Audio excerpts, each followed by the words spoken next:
In the dusty streets of provincial Urjum, where life flowed slowly and predictably, few could have imagined that a boy born on 15th March 1886, Sergei Kirov, would one day become one of the most influential people in a vast country. His world was one of simple concerns, early orphanhood and shelter. But behind his modest origins lay boundless energy and a sharp mind that could not remain in the shadows for long.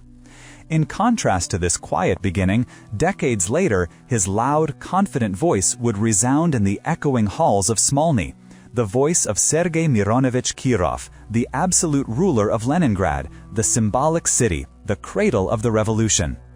The path from Kostrikov to Kirov was that of a revolutionary. Underground circles, arrests, exile, all this tempered his character, turning him into an experienced and determined party fighter. But the real takeoff of his career began in 1926. It was then that the Central Committee of the party made a decision that changed both Kirov's fate and the political landscape of the country. He was sent to Leningrad to replace Grigory Zinoviev, who by that time had lost a fierce internal party struggle.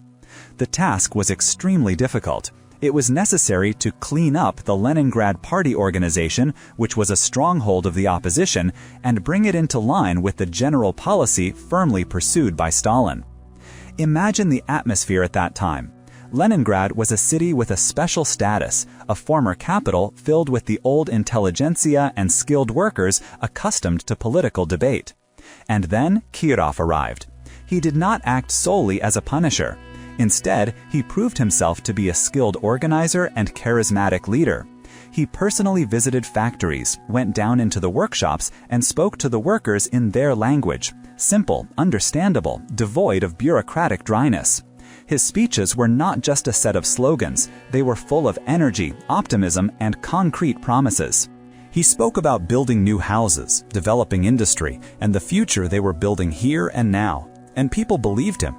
In a short period of time, he managed to win the sincere sympathy and respect of the people of Leningrad, becoming for them not just an appointee from Moscow, but their own Leningrad leader.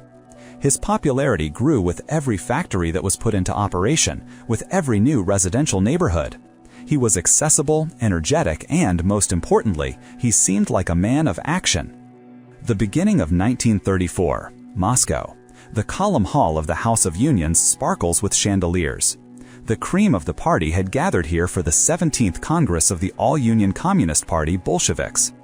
The atmosphere was saturated with triumph. The first five-year plan had just been completed, and the country had made a giant industrial leap forward. It was not for nothing that the Congress was unofficially called the Congress of Victors. It seemed that all internal enemies had been crushed, the opposition destroyed, and the party was more united than ever under the leadership of Comrade Stalin. But it was here, in this atmosphere of universal unity, that the first, barely noticeable crack appeared. When Stalin took the podium to deliver his report, the hall erupted in applause. It was a long, formal ovation, an expression of loyalty to the leader. But when Sergei Kirov took his place at the podium, something else happened. The applause was not just loud, it was enthusiastic, sincere. The delegates seemed to be competing to express their approval. This wave of popular recognition that swept through the hall could not go unnoticed. It was not just the success of the speaker, it was a demonstration of the enormous personal authority of the Leningrad secretary. The climax of the Congress came during the election of the new Central Committee. The vote was secret, and it was its results that became the very hidden threat that Stalin sensed. According to numerous testimonies from participants and later archival data, during the counting of votes, it turned out that only 3 ballots were cast against Kirov's candidacy. At the same time, significantly more votes were cast against Stalin, according to various estimates, from 100 to almost 300. It is no longer possible to establish the exact number, but the fact itself was indisputable. Within the party elite, among those very victors, Kirov's authority was higher than that of the General Secretary himself. For Stalin, a man with a pathological suspicion and an absolute desire for sole power, this was tantamount to a slap in the face. Realizing the explosiveness of the situation, the counting commission immediately reported the results to him personally. The reaction was immediate. The official results of the vote were falsified. The published minutes stated that both Stalin and Kirov had received the same minimum number of votes against. The papers concealed the truth, but rumors had already spread through the party corridors. Everyone understood. This episode was not an open challenge. Kirov never positioned himself as a rival to the leader, but he became one involuntarily. His popularity and authority, confirmed by a secret ballot of the party leadership, turned him into a living alternative. Could a man who saw conspiracy in every dissenting glance accept the existence of someone who, without wanting to, had become a magnet for all those dissatisfied with his autocratic rule? There is another, deeper side to their relationship that makes the subsequent tragedy even more sinister. Stalin and Kirov were not just comrades, they were friends. Or at least, Stalin diligently created the appearance of this friendship. Their letters, full of warm, almost brotherly addresses, have been preserved. They vacationed together in the south, in Sochi, where they spent long hours in conversation, walking and feasting. In photographs from those years, they are often seen together, smiling, relaxed. Stalin called him Mironich and entrusted him with the most delicate party affairs. It seemed to be a union forged not only by a shared ideology, but also by personal affection. Stalin, a man who was reserved by nature and trusted no one, seemed to make an exception for Kirov. He saw him as a reliable support, a faithful executor of his will, a man capable of imposing iron discipline where necessary. But it was precisely this closeness, this apparent friendship, that proved fatal for Kirov. Stalin, like no one else, understood the true scale of his personality.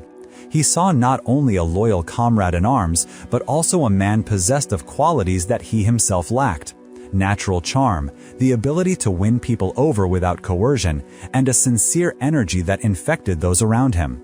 And after the Congress of Victors, this friendship began to crack, filled with the poison of suspicion. Stalin offered Kirov a move to Moscow to take up the high post of secretary of the Central Committee. At first glance, this was a sign of the highest trust and recognition of merit. But behind this offer lay cold calculation. Moving to Moscow would mean for Kirov a break from his main support, the Leningrad Party organization, where he was an indisputable authority. In the capital, under Stalin's constant and vigilant control, he would turn from an independent figure into one of many cogs in the central apparatus. His popularity, deprived of Leningrad's support, would gradually fade away. Kirov, fully aware of this, politely but firmly declined the offer. He argued that he still had a lot of unfinished business in Leningrad and that he could not abandon the city that had become his home. Stalin took this refusal as confirmation of his worst fears. In his paranoid mind, independence was synonymous with disloyalty, and refusal to submit to control was a sign of hidden ambitions. His friend Mironich was turning into an enemy. Not obvious, not overt, but all the more dangerous for that. He was a threat not because he was plotting, but simply because he existed. A few months before the tragedy, the atmosphere around Kirov began to thicken. His personal security detail, which had always been numerous and professional, was reduced for inexplicable reasons. Stalin's man, Philip Medved, was appointed head of the Leningrad NKVD, and his deputy was Ivan Zaporozhets, whose role in subsequent events would prove to be crucial. These personnel changes deprived Kirov of control over the security forces in his own city. He found himself isolated without even suspecting it. The name of the murderer, Leonid Nikolaev, was not new to the state security services. He was a minor party functionary, a man with an unstable psyche who had been dismissed from his job and harbored a grudge against the party leadership. In the autumn of 1934, he had already been detained by security officers near Smolny.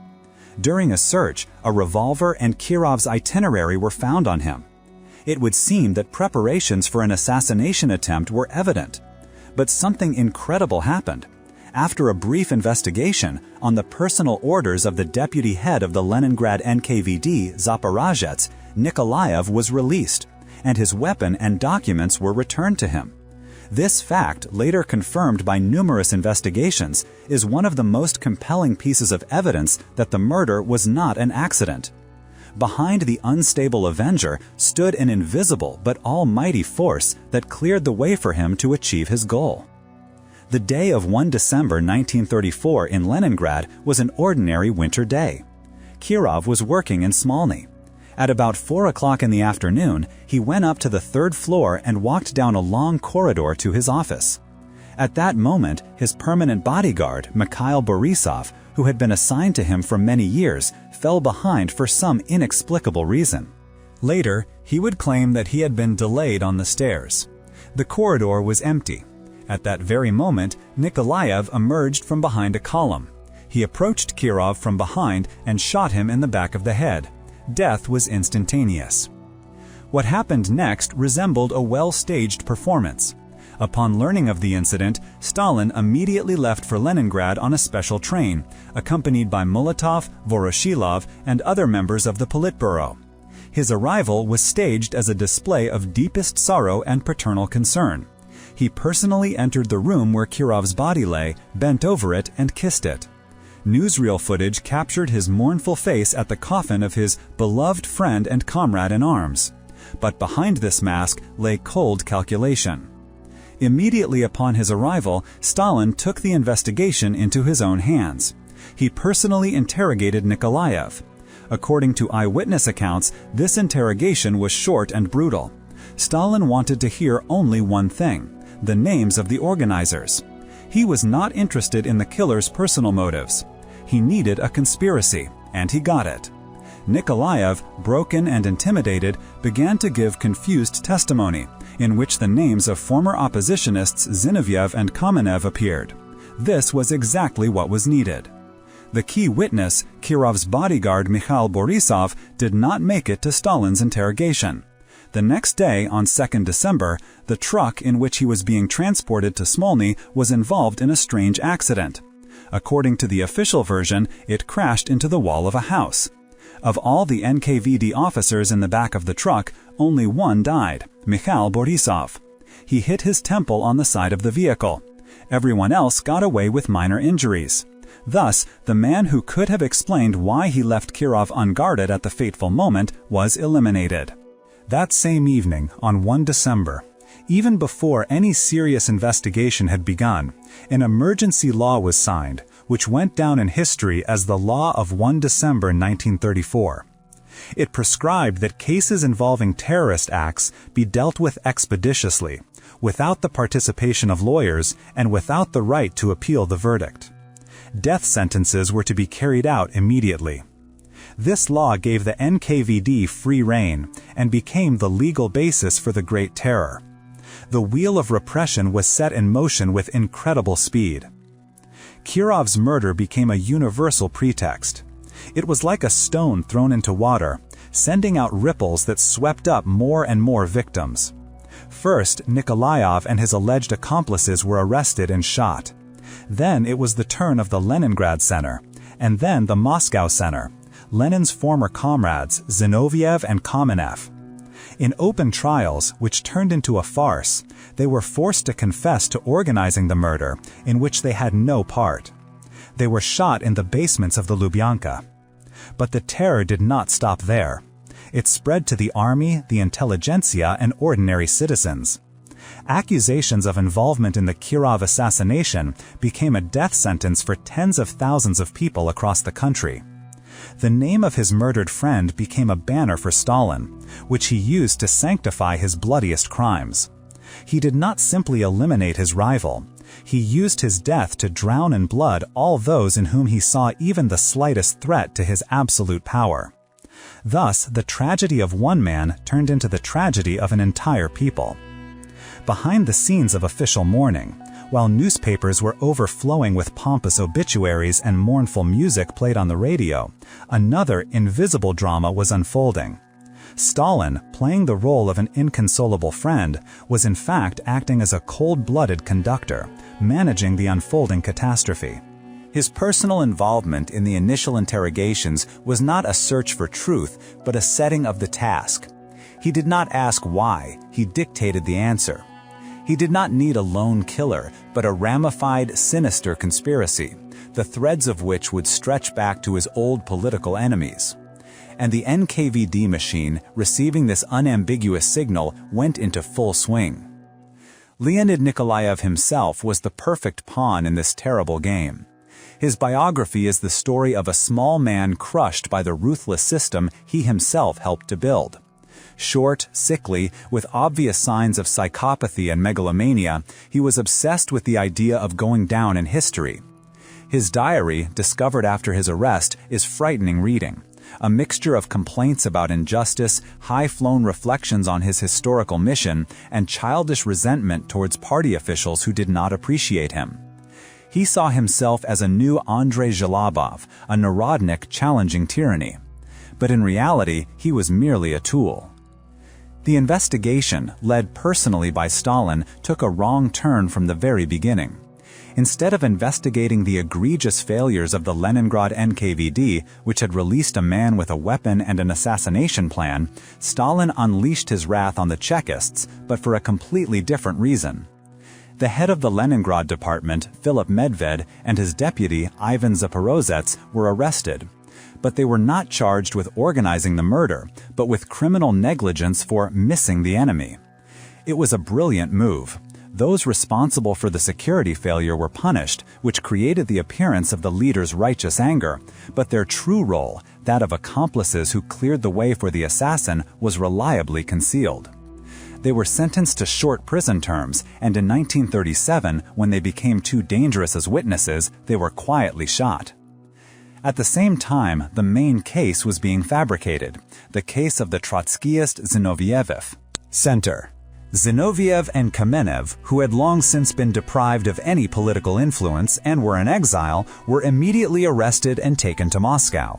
They were ideal candidates for the role of main villains. First, they were old ideological enemies of Stalin. Second, Zinoviev had long been the master of Leningrad, and it was easy to construct a version of events in which he took revenge on Kirov, who had taken his place, through his remaining supporters. The investigators were given carte blanche. Torture, blackmail, promises to spare their lives in exchange for a full confession, all methods were used. It was not easy to break the old Bolsheviks who had been through the Tsarist prisons, but the system had already learned how to do it. Kirov's name became sacred. Cities, factories, streets, and ships were renamed in his honor. His plaster and bronze busts filled the offices of officials and school classrooms. A cult was created around the darling of the party who had fallen at the hands of the vile enemies of the people. This cult was necessary for Stalin as an ideological justification for terror. Each new wave of arrests was presented as an act of revenge for Kirov's death. "We avenge Mironich." Under this slogan, thousands of people were destroyed who had never even seen Kirov, let alone Leningrad. A special, tragic fate befell the family of the murderer, Leonid Nikolaev. His wife, Milda Draule, who worked in the regional party committee, was one of the first to be arrested. She was accused of aiding her husband. There is a conspiracy theory, supported by some rumors, that Kirov and Draule had an affair, and that Nikolaev acted out of jealousy. This version was convenient for giving the murder a domestic flavor, and diverting suspicion away from the political elite. However, there is no serious evidence to support this. Milda Draule was shot in March 1935. But the machinery of repression did not stop there. Her sister and sister's husband were arrested and shot. Her mother, brother, and other relatives were sent to camps. Even distant acquaintances of the family did not escape arrest. The system uprooted everything connected with the murderer's name, creating a vacuum of absolute horror around him. The fate of Kirov's children was also woven into this tragedy. He had one legitimate daughter, Yevgenia Kostrikova. After her father's death, she, like many children of repressed enemies of the people, ended up in an orphanage and was later convicted and spent many years in camps. Stalin, who publicly portrayed himself as a caring guardian of his friend's orphaned family, in fact allowed the repressive machine to grind her down as well. This once again demonstrates the leader's cynicism and complete lack of any human feelings. The tragedy of 1 December 1934 had long-term, almost mystical consequences for Leningrad itself. The city that Kirov loved so much and was so proud of became the main target of Stalin's purges. The Leningrad affair of the late 1940s, when the entire post-war leadership of the city that had grown up after Kirov was destroyed, is considered by many historians to be an echo of the events of 1934. Stalin never forgave Leningrad for its special role, its defiance, its love for Kirov. He was pathologically afraid of any alternative, any center of power that was not under his personal control. Kirov's murder allowed him to decapitate the city, and the subsequent repressions were intended to eradicate the very spirit of independence from it.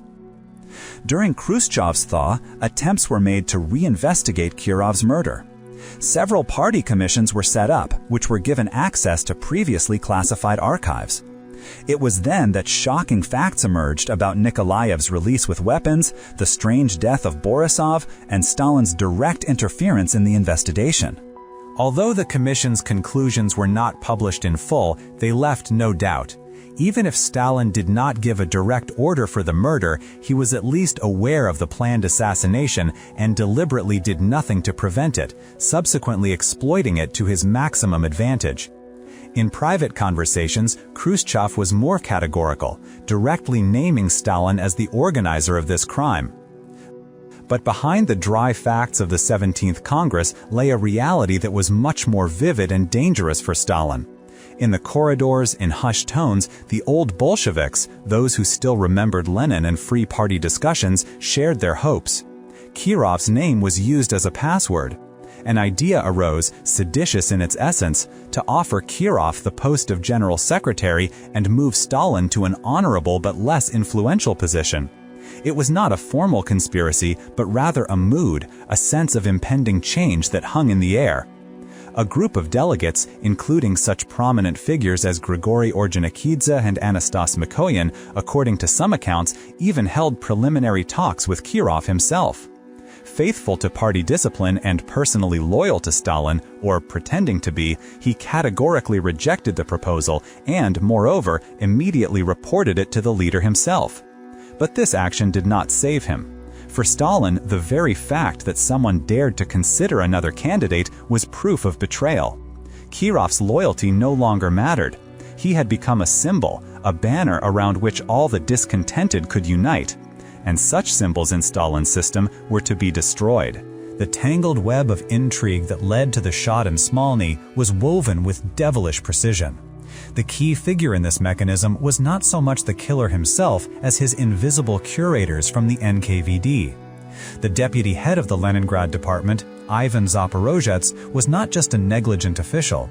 He was a man of Heinrich Yagata, then head of the entire State Security Department, and therefore a direct executor of Stalin's will. It was Zaporozhets himself who personally gave the order to release Nikolaev after his first arrest with a weapon. Moreover, there is evidence that in the following weeks, NKVD officers secretly led Nikolaev, not arresting him, but only observing and encouraging him. They knew about his plans, his shooting practice, his hatred. They did not stop him, but created ideal conditions for him, providing a kind of green corridor to his goal. On the day of the assassination, many security posts inside the Smolny were inexplicably removed. The huge, echoing building, always filled with people and patrols, was empty in the corridor at that fateful hour. This was not a chain of coincidences. It was a flawlessly organized operation to eliminate him.